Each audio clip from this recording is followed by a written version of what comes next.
Paz do Senhor, gente. Tudo bom? Ai, cheguei, gente, depois de 3 dias sem conseguir gravar a live. Acho que foi o período maior. E não estava doente. Já aconteceu o dia de estar doente e eu gravando assim. Mas é por causa da corrida de não estar em casa mesmo, né? Não que eu esteja agora em casa, mas um momento que você consiga parar.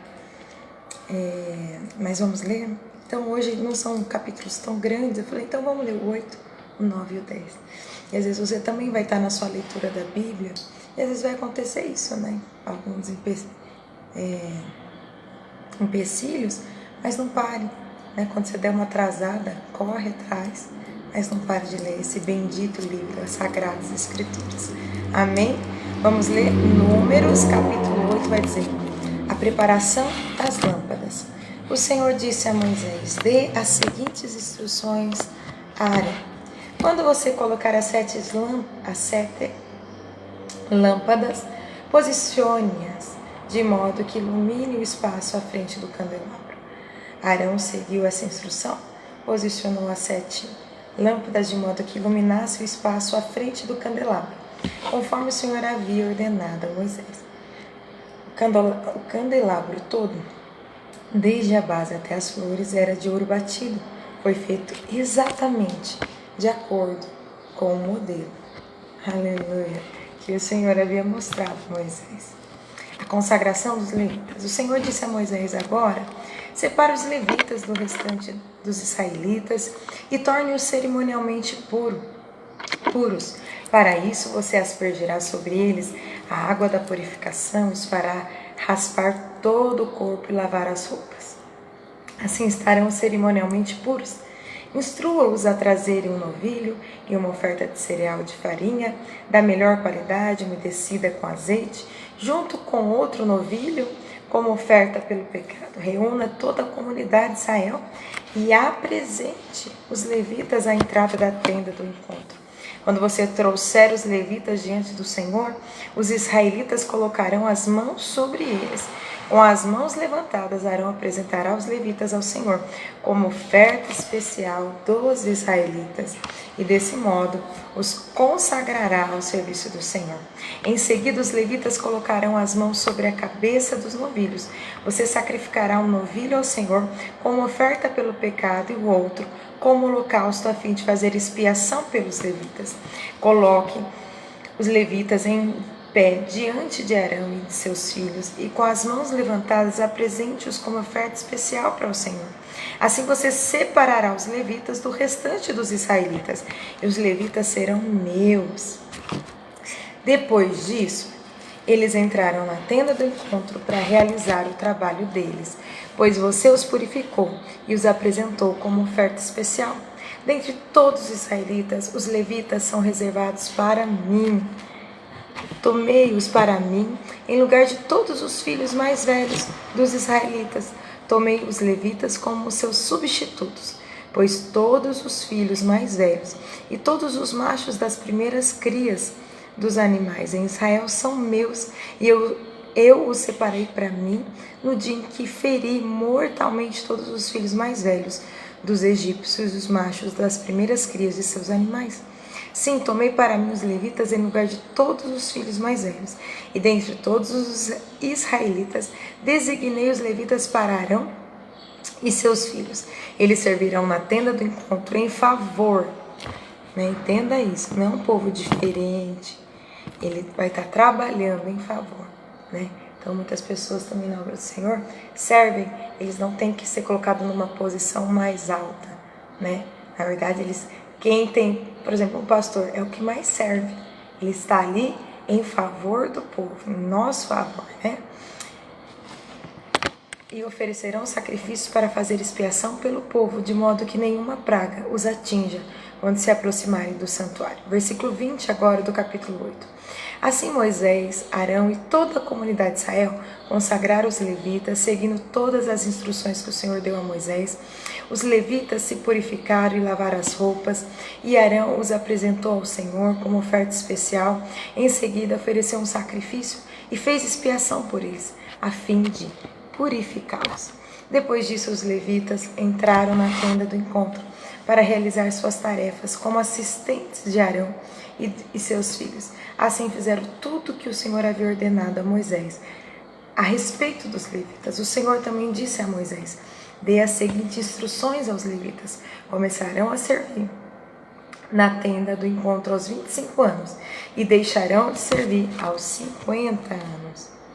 Depois que deixarem o serviço, ajudarão seus colegas levitas no trabalho de cuidar da tenda do encontro, mas não realizarão mais cerimônias. Assim você designará as funções dos levitas.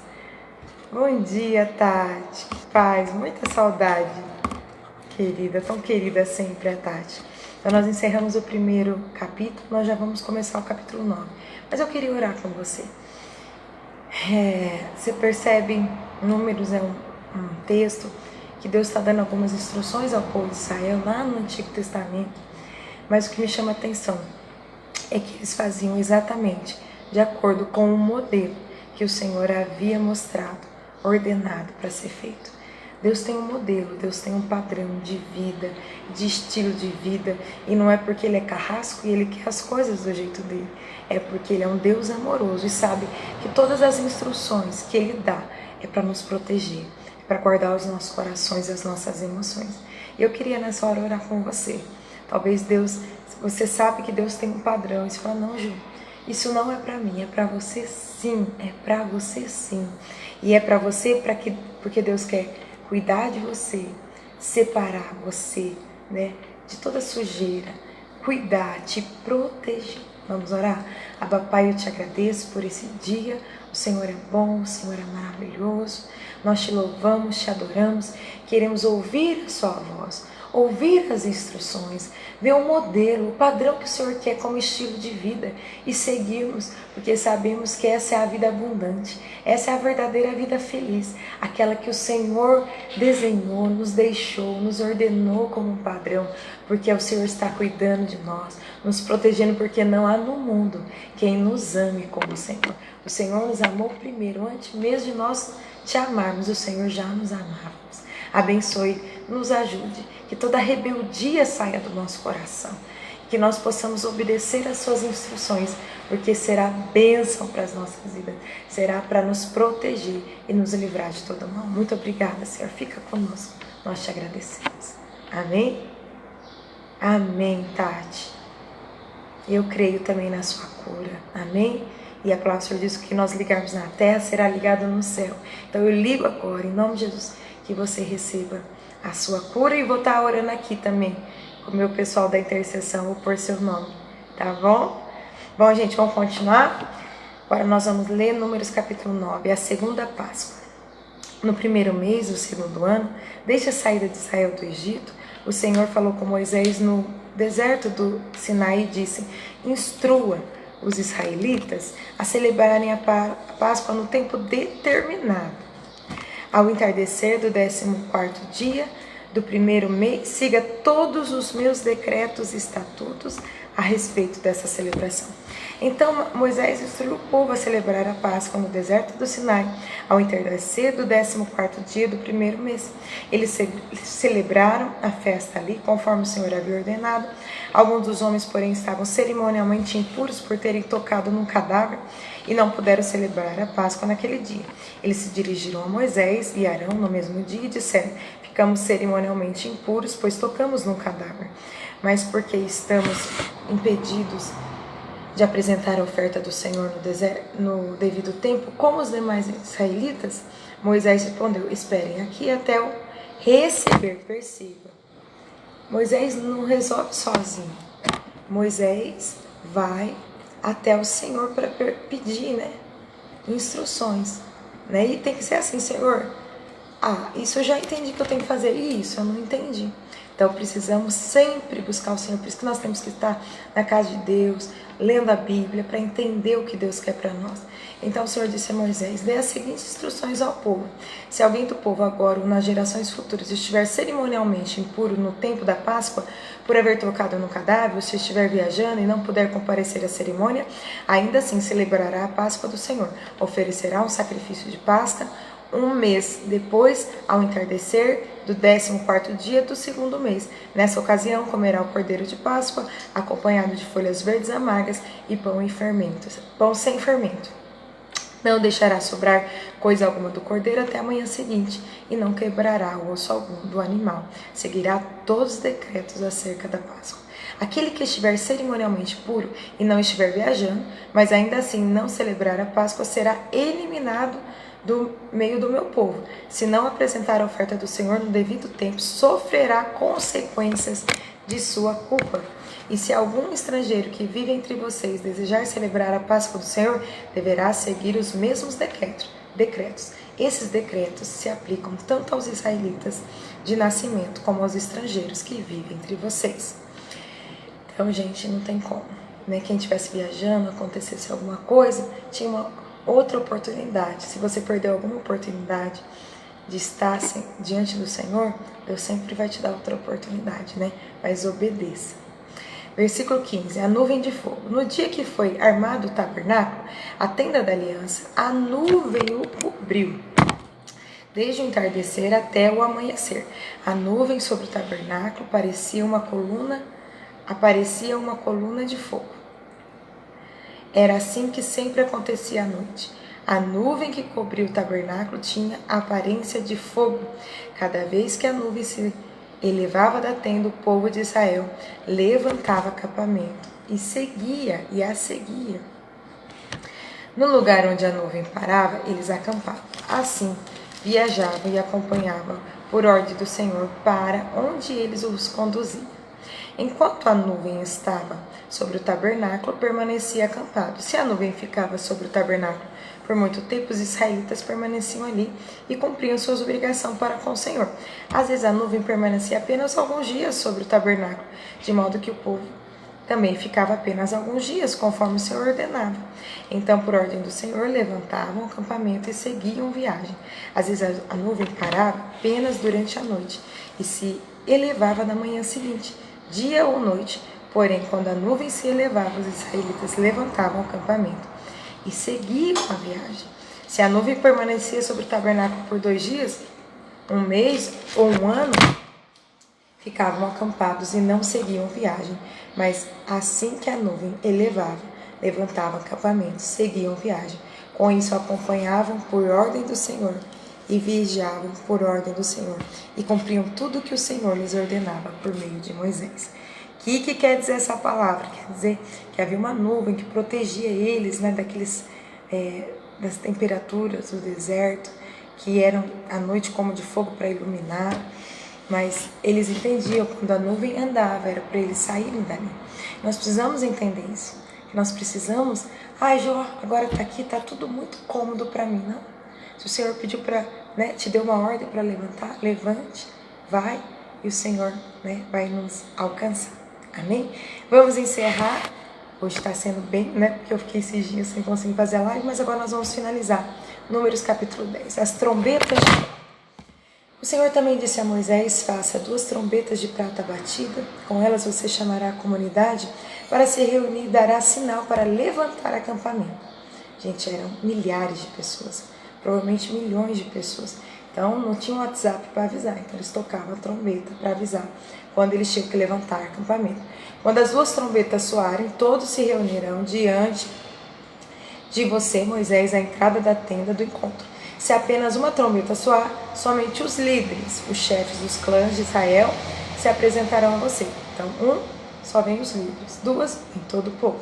Quando o sinal para seguir viagem soar, as tribos acampadas do lado leste levantarão acampamento e avançarão. Quando o sinal soar pela 2ª vez, as tribos acampadas do lado sul virão em seguida. Mande soar 2 toques curtos para indicar que devem partir. Mas quando convocar o povo para uma reunião sagrada, o soar é um toque diferente. Apenas os sacerdotes, os descendentes de Arão, tocarão as trombetas. Essa é uma lei permanente para vocês, a ser cumprida de geração em geração.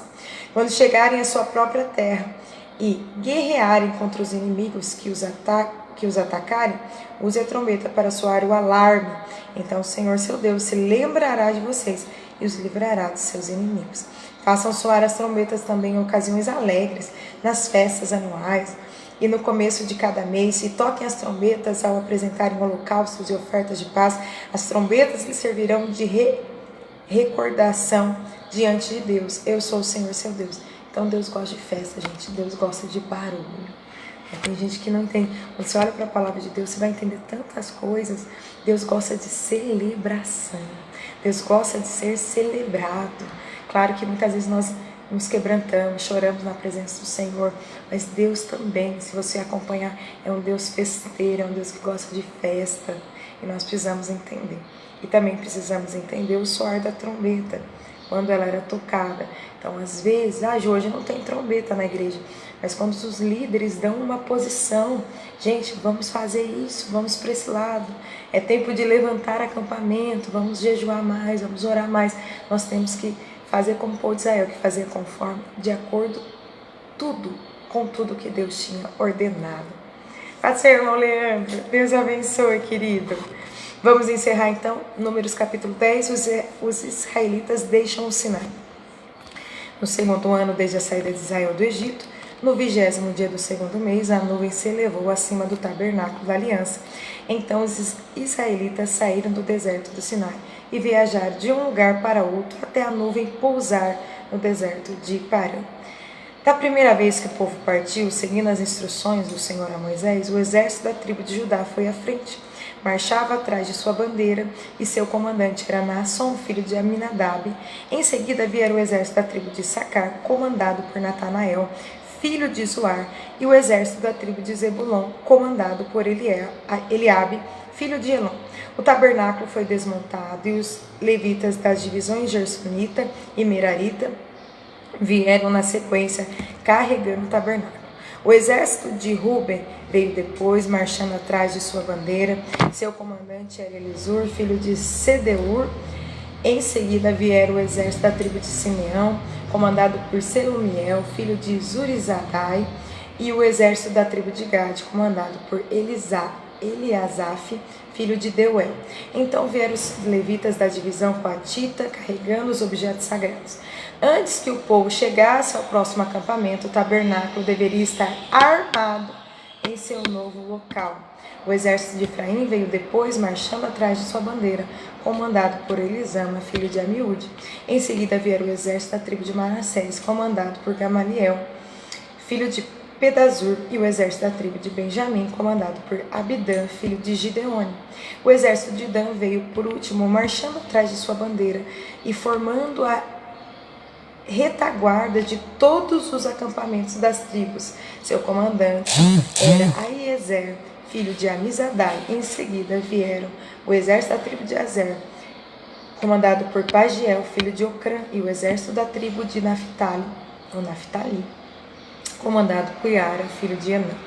Era essa sequência que os israelitas marchavam, exército após exército. Moisés disse a seu cunhado, Obabe, filho do midianita Reuel: estamos a caminho do lugar que o Senhor nos prometeu, pois ele disse, eu o darei a vocês. Venha conosco e os trataremos bem, pois o Senhor prometeu boas coisas a Israel. Não irei, respondeu Obabe, preciso voltar para minha própria terra e para minha família. Por favor, não nos deixe. Pediu Moisés, você conhece os lugares do deserto onde poderemos acampar. Venha e seja nosso guia. Se nos acampar, compartilharemos com vocês todas as boas coisas que o Senhor nos der. Depois de partirem do monte do Senhor, marcharam por 3 dias a arca da aliança do Senhor e à frente dele para lhe mostrar onde parar e descansar. Porque a arca do Senhor simboliza a presença de Deus e a presença de Deus nos faz descansar. A cada dia, enquanto seguiam viagem, a nuvem do Senhor permanecia sobre eles. Sempre que a arca partia, Moisés exclamava, levanta-te, ó Senhor, que teus inimigos se dispersem e teus adversários fujam diante de ti. E quando a arca parava, ele dizia, volta, ó Senhor, aos muitos milhares de Israel. Então, muitos detalhes, muitas instruções. Ele diz que o Senhor é o mesmo ontem, hoje e eternamente. O caráter de Deus, os atributos de Deus não mudou. A forma de Deus trabalhar é a mesma, Ele é o mesmo. Deus continua nos querendo dar instruções sobre tudo, como levantar, como parar, como guerrear, como ir, estratégias não pessoais, como você fazer dentro da sua casa, estratégia no reino de Deus, como avançar. Agora para, descansa. Olha a minha presença vai adiante. Tem que ser o foco, todo mundo olhando para a presença do Senhor. Gente, que nós possamos entender isso. Que nós possamos ouvir. O Senhor quer te dar instruções minuciosas. Deus é um Deus de detalhes, Ele é detalhista. E quanto mais nós ouvirmos e mais fizermos, mais nós desfrutaremos das coisas boas, né, da terra prometida que o Senhor tem para nós, aqui nesse desfrutar dessa vida abundante. Amém? Deus abençoe você e sua casa. Leia a palavra. Ouça as instruções. Não endureça seu coração. Né? Todo ser humano quer endurecer, não endureça. Porque a melhor intenção que você tem, a sua melhor, ainda assim não se compara aos planos de Deus, que são mais altos que os nossos. Amém? Deus abençoe você, sua casa, que tudo estiver bem. Amanhã eu volto, sequência normal, um capítulo por dia. Hoje foram 3, por causa desse atraso. Amém? Deus te abençoe e até amanhã.